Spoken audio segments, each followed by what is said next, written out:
darating ang panahon na mawawala tayo sa mundong ito. At kapag dumating ang panahon na yun, hindi mahalaga sa kung gaano karami ng pera ang naipon mo sa bangko. Hindi rin mahalaga sa kung gaano ka successful sa trabaho or sa business mo. At lalong hindi mahalaga sa kung gaano kaganda ng mukha at ng katawan mo.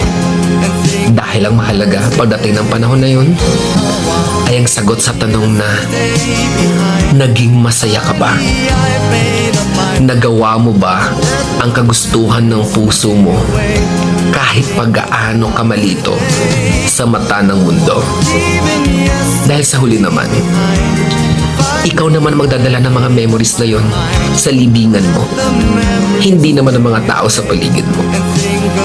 So make sure na bago pa dumating ang panahon na aalis na tayo sa mundong ito, siguraduhin mo sa sarili mo na magiging masaya ka at magagawa mo ang kagustuhan ng puso mo kahit pag-aano ka kontra ng mga tao sa mundo.